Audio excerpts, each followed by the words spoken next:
नमस्कार मुलींनो, स्वागत आहे परत एकदा तुम्हा सर्वांचं नवीन एका भागामध्ये, ज्या ठिकाणी आपण महिला आणि बालविकास विभागासाठी जे काही विद्यार्थिनींनी अर्ज केलेला आहे त्यांच्यासाठी आपण लेखी परीक्षेची परिपूर्ण तयारी व्हिडिओच्या माध्यमातून करून घेत आहोत। आतापर्यंत जवळपास 7 भाग प्रकाशित झालेले आहेत। आजचा हा भाग 8व्या क्रमांकाचा होणार आहे, ज्या ठिकाणी आपण एकात्मिक बालविकास जेवढ्या काही सेवा योजना आहेत त्यावर व तसेच पोषण आहार जे याचे जे प्रश्न आहेत ते जवळपास 20 प्रश्न आणि 40 गुणांसाठी तुम्हाला विचारण्यात येणार आहेत। त्यामुळे याचाही आपल्याला अभ्यास चांगल्या पद्धतीने करावा लागणार आहे। तर आजपासून आपण सगळे म्हणजेच आतापर्यंत आपण जीके त्यानंतर गणित आणि बुद्धिमत्ता हे भाग पाहतो, त्याच्यामध्ये ॲड करा हे सेवा वगैरे योजना वगैरे आणि पोषण अभियान म्हणजे काय, जवळपास 80 मार्काची तयारी आपण या ठिकाणी करत आहोत। येत्या काळामध्ये मराठी व्याकरण, इंग्रजी व्याकरण आणि संगणक हे जे 3 विषय आहेत ते एकत्रित कंबाईन शिकवण्याचा प्रयत्न करणार आहे। त्यामुळे काळजीपूर्वक पहा आणि वही पेन घेऊन बसा, कारण का एका प्रश्नासोबत 4 ते 5 प्रश्न कव्हर होतील असं आपण कव्हर करत असतो। तर पहा, पहिला प्रश्न काय म्हणतो, पोषण अभियान अंतर्गत संपोषित घर संकल्पना कशाशी संबंधित आहे। तर लक्षात असू द्या, हा जो पोषण अभियान कार्यक्रम म्हणा किंवा अभियान आहे हे सगळं आणि सगळं काय आहे, कुपोषणाशी निगडीत आहे आणि त्यासोबत गर्भवती महिला यांच्याशी निगडीत आहे। जे काही आता या 2 कुपोषणाला विरोध आणि गर्भवती महिलांना प्रोत्साहन वगैरे जे काही त्यांना आहे ते देण्यात येतं याच्या अंतर्गत, या अभियानाअंतर्गत। तर याच्यामध्ये तुम्हाला काय म्हटलं, कुपोषण कमी करणे हा याचा पोषण अभियानाअंतर्गत संपोषित घर जे आहे ते संकल्पना ही या घराशी संबंधित आहे। त्यानंतर पोषण अभियानाच्या अंतर्गत पोषण मित्र म्हणजे काय, तर पोषण मित्र कशाला म्हणतात, तर स्वयंसेवकला या ठिकाणी पोषण मित्र म्हणून संबोधलं जातं किंवा ओळखलं जातं। लक्षात असू द्या हे याच्यामध्ये। त्यानंतर पोषण मित्र, पोषण प्रज्ञा वगैरे आहे, त्यानंतर पोषण संपोषित घर वगैरे, त्यासोबत पुढे तुम्हाला सगळे पोषण मेला सुद्धा आहे। त्यानंतर खूप सारे असे छोटे छोटे कॉन्सेप्ट आहेत ते मी पुढं येत्या काळामध्ये कव्हर करणार आहे, काळजी करू नका।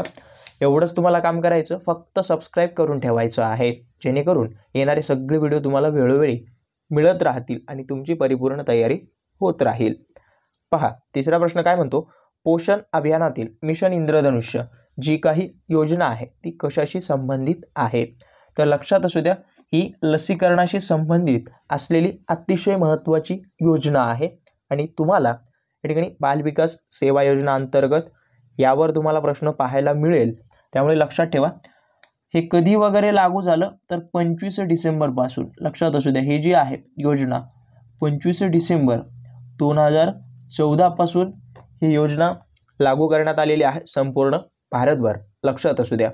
आणि हे जे लसीकरण वगैरे आहेत हे याच्यामध्ये खूप सारे लसीचे प्रकार आहेत, त्याचे जनक वगैरे आहेत, त्यामुळे लक्षात असू द्या सगळ्या लसीकरण वगैरे मिशन इंद्रधनुष्य वगैरे तुम्हाला लक्षात असू द्या। आणि जेवढे काही योजना आहेत लसीकरणासंबंधित आणि लसी हे आपण येत्या काळामध्ये सगळे कव्हर करूया, काळजी नका करू। त्यानंतर महाराष्ट्रात पोषण अभियानाची सुरुवात कधीपासून झाली, तर लक्षात असू द्या 2018 पासून ही जी आहे ती पोषण अभियानाची सुरुवात झालेली आहे।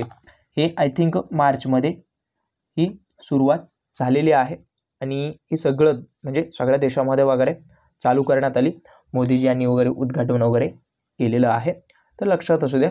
त्यानंतर आणि महत्त्वाचं म्हणजे काय, लसीकरण, लसीचे जनक वगैरे कोणाला म्हणतात, तर एडवर्ड जेनर, लक्षात असू द्या हे नाव जेनर, यांना जे आहे ते लसीकरणाचे वगैरे जनक वगैरे म्हणतात, लक्षात असू द्या। त्यानंतर पुढे पहा काय म्हणतो प्रश्न, पहा या ठिकाणी पोषण अभियानात जनतेच्या सहभागासाठी कोणती संकल्पना वापरली जाते, तर या ठिकाणी जन आंदोलनाची संकल्पना या ठिकाणी वापरली जाते।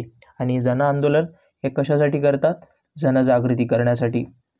आणि हे महत्त्वाचे एक कॉन्सेप्ट आहेत, सगळे मी कव्हर करण्याचा प्रयत्न करेन, काळजी नका करू। त्यानंतर पोषण ग्राम, पोषण बाजार, त्यानंतर पोषण पंचायत काय काय आहेत सगळे आपण पुढे पाहूयात। त्यानंतर पोषण अभियानातील पोषण मेला, आताच म्हटलं मी पोषण मित्र, त्यानंतर संपोषित घर वगैरे, पोषण मेला। तर पोषण मेला कशासाठी वापरतात, तर लक्षात असू द्या हा जागरूकता कार्यक्रम आहे. आताच तुम्हाला म्हटलं हे जनजागृता, हे पोषण मेला, हे सगळी कल्पना एकत्रित एकभोवती आहे असं आपणास म्हणता येतं. त्यानंतर जीवनसत्वाचा अचा मुख्य स्रोत कोणता आहे? तर गाजरमार्फत या ठिकाणी तुम्हाला अ जे आहे ते विपुल प्रमाणात मिळत असतं. त्यानंतर आणि तुम्हाला एक लक्षात असू द्या जीवनसत्वाचे स्रोत आणि त्या जीवनसत्वापासून मिळणारे किंवा अभावी होणारे रोग तुम्हाला लक्षात. अच्या बाबतीत विचार केला तर कोणता रोग एक खूपदा प्रश्न येतो तुम्हाला, जो की रात आंधळेपणा आहे.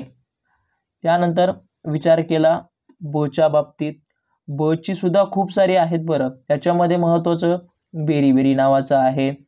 त्यानंतर कच्या बाबतीत विचार केला तर स्कर्वी नावाचा आहे.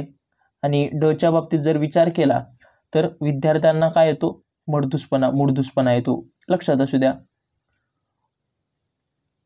हे जे आहे ते तुम्हाला रोगांबद्दल माहिती असू द्या. 100% तुम्हाला यावर प्रश्न तुम्हाला पाहायला मिळेल, जीवनसत्व आणि त्यांच्या अभावी होणारे रोग वगैरे. या ब मध्ये सुद्धा खूप सारे उपप्रकार आहेत. ब12 म्हणजे 12 उपप्रकार आहेत या ब एकट्या जीवनसत्वाचे. त्याच्यानंतर के वगैरे, थायमिन वगैरे त्यांची वेगवेगळी नावं आहेत.